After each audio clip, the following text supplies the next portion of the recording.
Et donc bonjour à tous et bienvenue dans cette nouvelle critique. Ça fait un petit moment qu'on n'en a pas fait, mais je vais faire en sorte qu'il y en ait de plus en plus pendant ces vacances.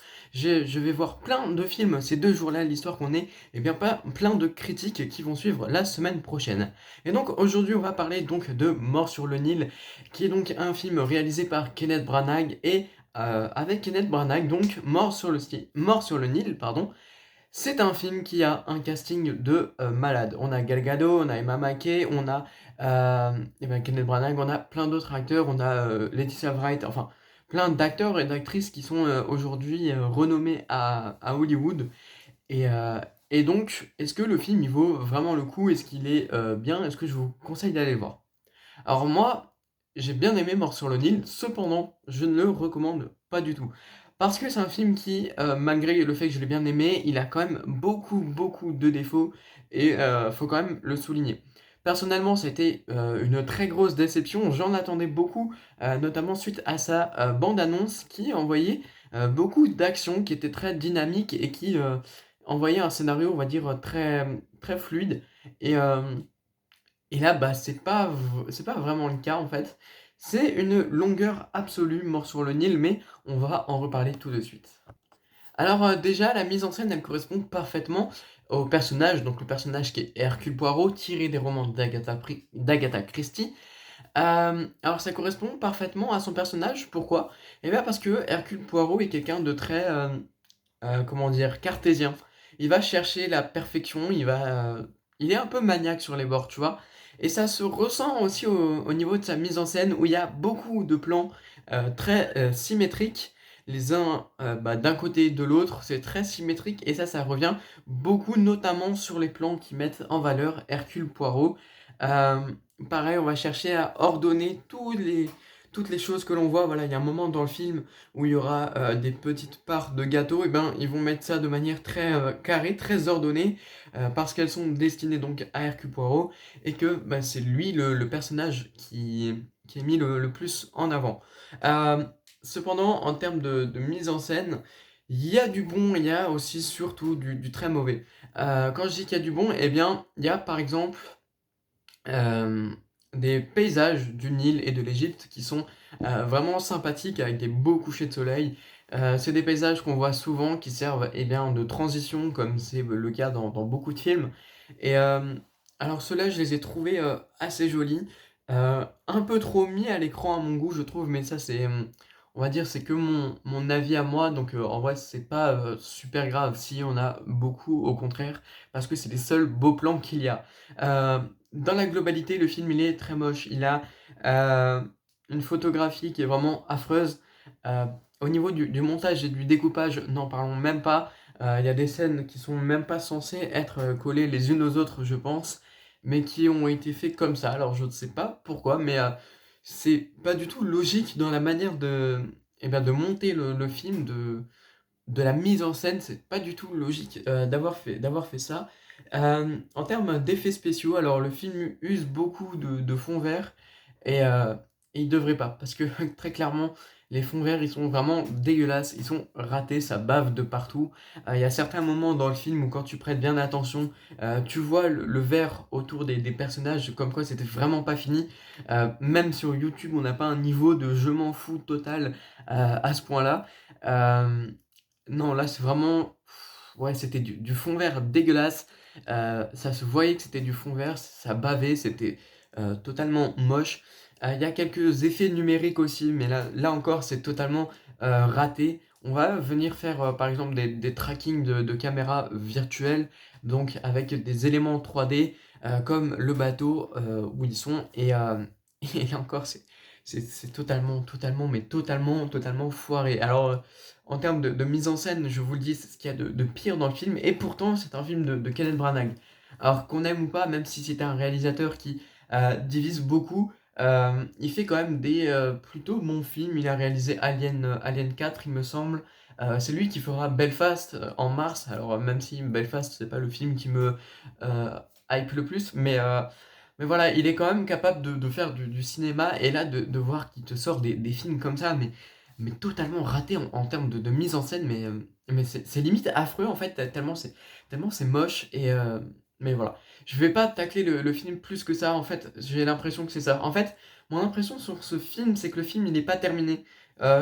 J'ai eu l'impression qu'ils ont arrêté la post-prod du jour au lendemain et qu'ils ont pas cherché à peaufiner, en fait, ce qu'ils étaient en train de faire et c'est, totalement, dégueulasse parce que, voilà, c'est pas fini et ça se ressent. Alors, c'est peut-être volontaire mais, c'est une très mauvaise idée d'avoir fait ça. D'avoir arrêté comme ça la la post-production parce que je pense que c'est ce qui s'est passé, hein. Je pense qu'ils ont arrêté du jour au lendemain, la post-production et qu'ils se sont dit: «On sait qu'on va perdre de l'argent parce qu'on sort le film en période Covid, donc autant ne pas dépenser plus». Je pense qu'ils sont, partis de ce principe-là.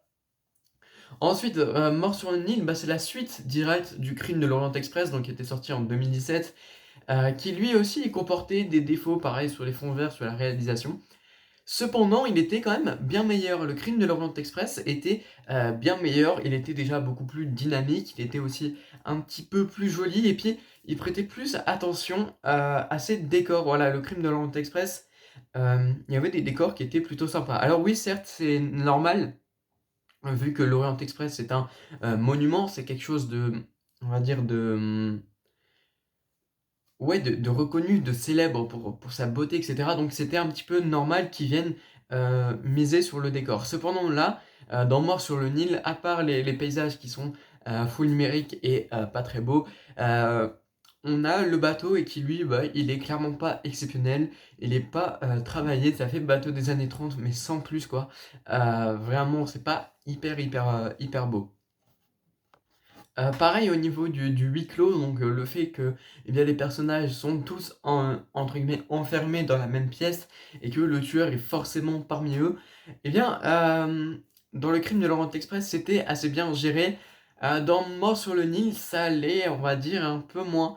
Tout simplement, parce que les personnages ne sont, strictement pas développés plus que ça. Alors, on en reviendra dessus un peu, mais le fait que voilà, on développe pas plus les personnages que ça, qu'on n'en sait pas grand-chose sur eux, heu, ça fait que le suspense est un petit peu moins présent et je trouve que c'est dommage.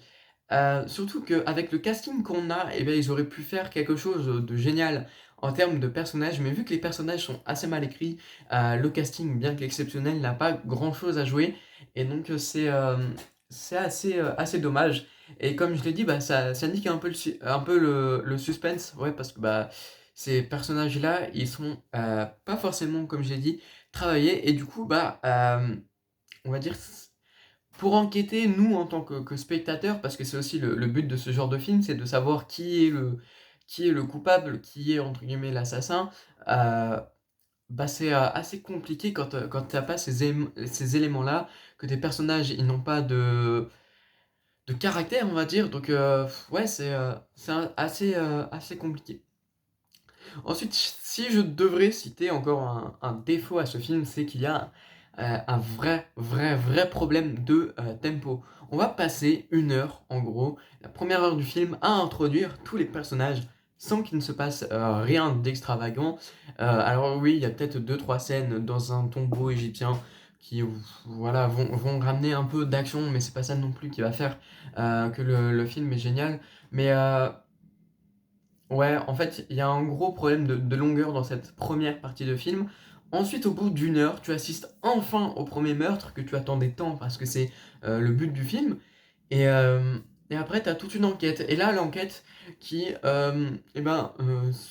normalement, dans un film d'enquête normal, est censée, voilà, introduire des choses bien, être dynamique, être fluide, toujours trouver des indices et tout. Là, c'est pas le cas. En fait, tu as l'impression qu'Hercule Poirot, il est tout le temps en train de, discuter avec les passagers pour essayer de de trouver ça, de trouver le criminel et en fait, c'est cette gestion du huis clos qui est, pour moi pas très sympa parce qu'il fait que de parler, en fait. J'ai l'impression de regarder The Guilty, sur Netflix, dont on a parlé sur la chaîne et qui était, très mauvais, où en fait le personnage, il était clairement, au téléphone pendant 1 heure et demie. Il était au téléphone et toi tu le voyais en train de téléphoner pendant 1 heure et demie et là c'est un peu pareil, tu as l'impression de le voir en train de dialoguer pendant, tout le reste du film et c'est, un petit peu dérangeant. Voilà, j'aurais aimé que ce soit un peu plus dynamique. Alors au niveau de la fin, on arrive à avoir quand même des scènes un peu plus fluides, notamment, bah, où il va se faire tirer dessus par le meurtrier, parce qu'il le poursuit. Hem, donc là, ça va être un petit peu plus fluide, un peu plus dynamique.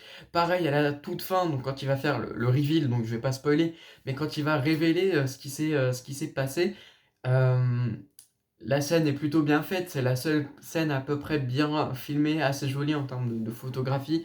Mais c'est tout ce qu'il en sort. Et du coup, je pense que vous allez, si vous êtes un spectateur lambda du cinéma, que vous n'êtes pas habitué, je pense que vous allez peut-être regretter d'avoir mis 10 euros dans votre salle de cinéma parce que vous allez vous ennuyer beaucoup, je pense, euh, dans ce film. Donc, comme je l'ai dit, le casting va, bien qu'exceptionnel, et qu'il y a des actrices sublimes et des acteurs qui jouent super bien, bah, en fait, ils ont pas grand-chose à jouer non plus, hein. C'est-à-dire pour le rôle qu'ils ont, ils jouent bien, mais ils ont pas un rôle non plus extraordinaire puisque les personnages, ils sont pas, super travaillés. De plus, si on a déjà lu le roman d'Agatha Christie ou alors qu'on a déjà vu la 1re adaptation du film, et ben, faut s'attendre à rien au niveau du scénario. Parce que, bah, c'est totalement copié-collé en fait du livre, c'est copié-collé aussi de la 1re adaptation. Donc, ceux qui ont déjà lu le livre en fait, je pense que vous allez du coup voir ce film pour sa, beauté, pour sa mise en scène et alors là aussi vous serez déçus, bah, parce que, bah, c'est ce qu'il y a de plus mauvais dans le film en fait. Moi j'ai pas lu les romans d'Agatha Christie, alors j'ai lu Le Crime de l'Orient Express, mais pas Mort sur le Nil. Donc, c'était un petit peu la découverte en termes de scénario et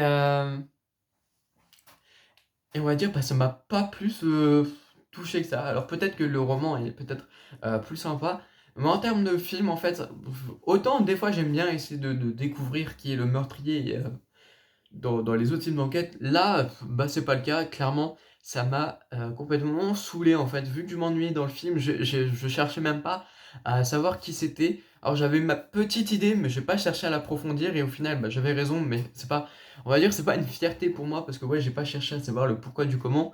J'ai juste fait c'est lui et c'est elle, parce que, bah, clairement, heu,